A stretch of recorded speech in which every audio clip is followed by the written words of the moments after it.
Alright, well, welcome back to Little Barn Ranch. So, it is a cold, windy, it's sunny. That's the only thing we got going for us, but otherwise, it's just kind of a cold day. Which I am not complaining, because at this very moment, uh, up north of us here is getting hammered with snow. Up Hamburg and that area, just getting hammered. So, I am not complaining that we are not getting no snow. I'm just saying it's cold and windy. But anyways, so today I figured I'm not going to have any outside content, but I could usually show you what I'm doing. So,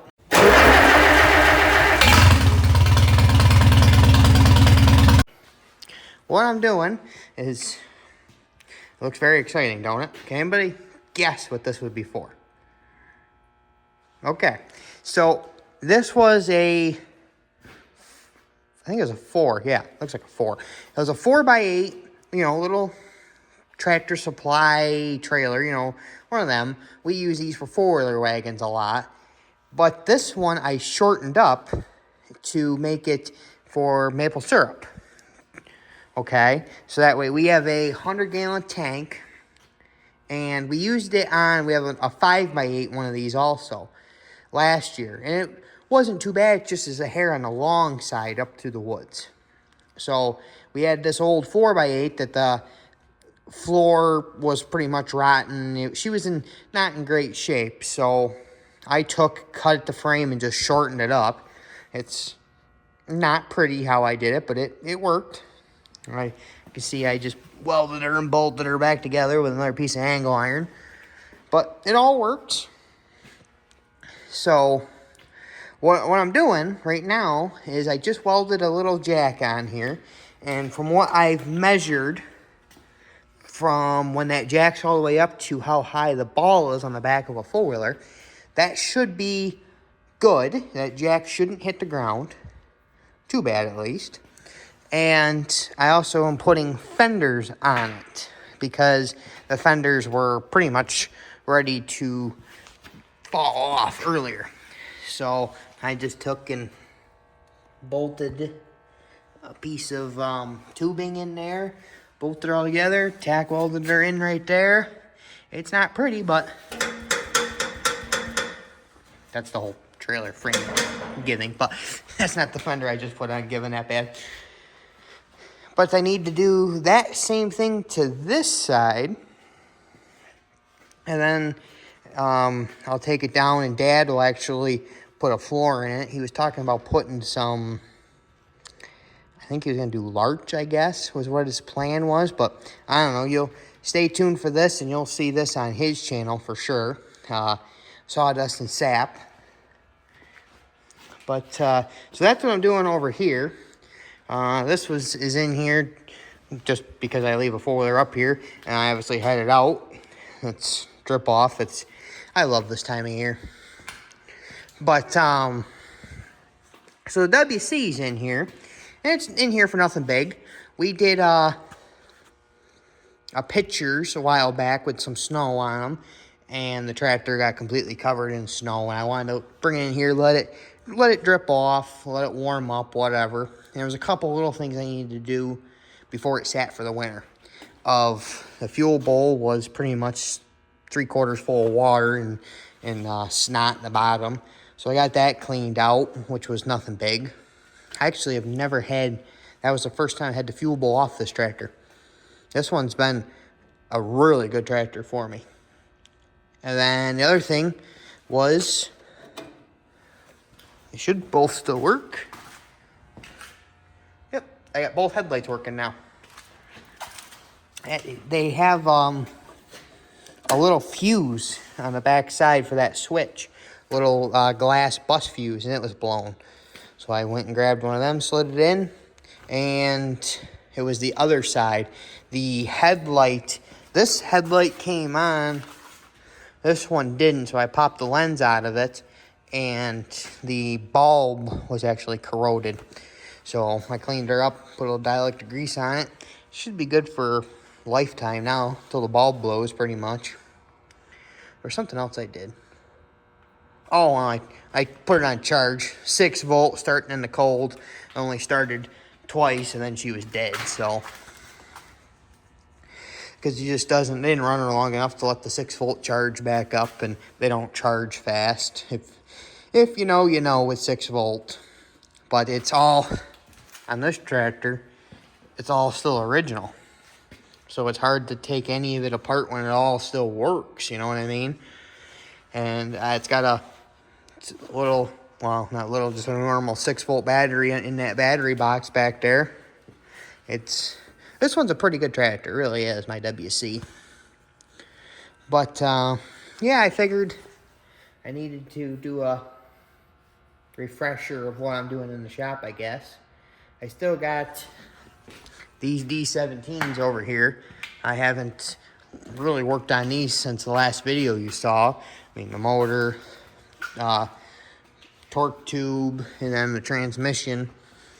I got the power director I'm going to put back in it on the bench, which I'll do a YouTube video about this whole power director thing when I'm going to put it back together, I guess.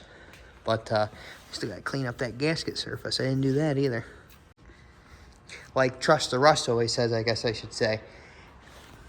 Got them 100-year projects. This is not going to be a 100-year project, but it sure could turn into a 100-year project pretty quick, if you know what I mean.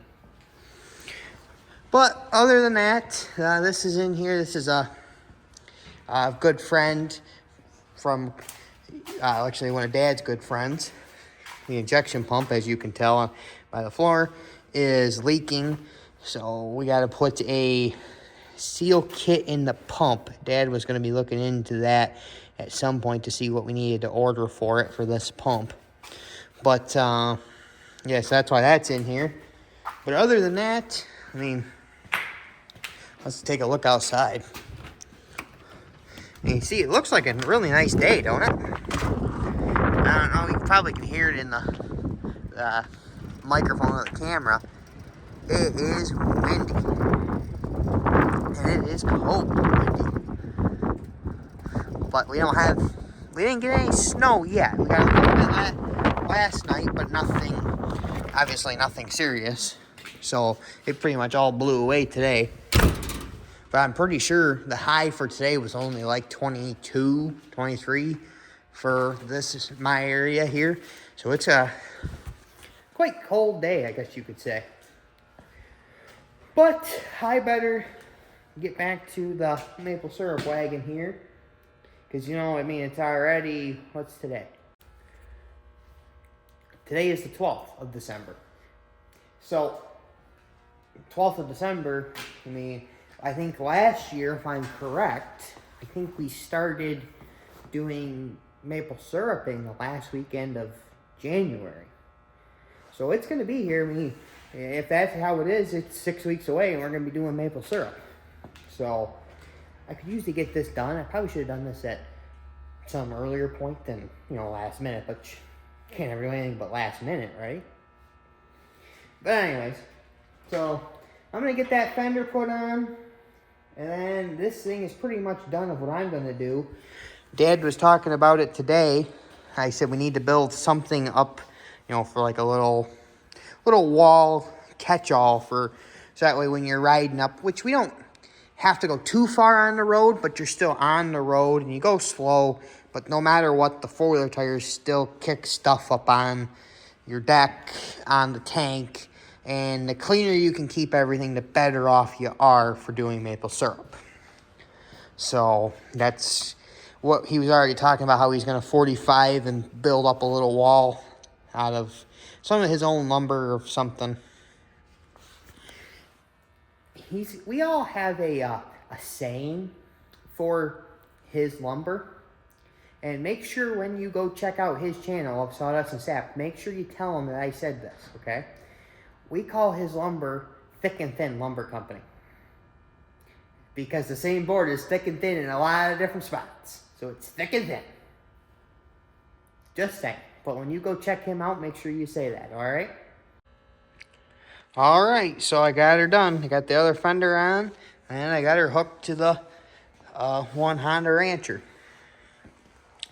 So as you can tell, I just did another piece of tubing I had in the scrap steel, bolted it in, and just tack welded it in on each side. It's not pretty, but hey, it works. So, and as you can see, it's still wider than the four-wheeler, but at least it's not so long when you're turning in the woods. So, because we always find it easier just to use Honda four-wheelers to go get our sap, as long as the last couple of years the snow hasn't been too deep.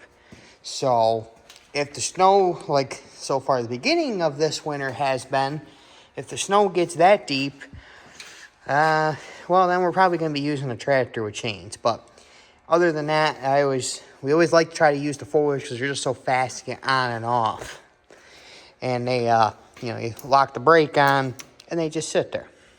Obviously, this one being just a two-wheel drive, I have to run chains on it to make it go anywhere. And we had so much ice after that last snowstorm there that the driveway, it was snowing so hard, but the ground was warm underneath, so it was freezing and thawing at the same time, I guess is what I'm trying to say. So it left, major slush that turned into ice on the driveway. Well, a two-wheel drive machine without chains doesn't move. It wouldn't move. I mean, it was stuck in the middle of the driveway. It was pain.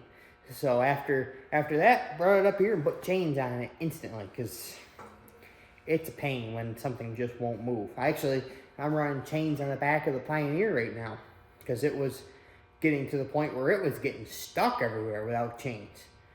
And that's a Honda Pioneer 700 getting stuck. Yeah, we had quite a bit of snow. I'm not complaining still, because we didn't get as much as other people, and we're not getting snow today.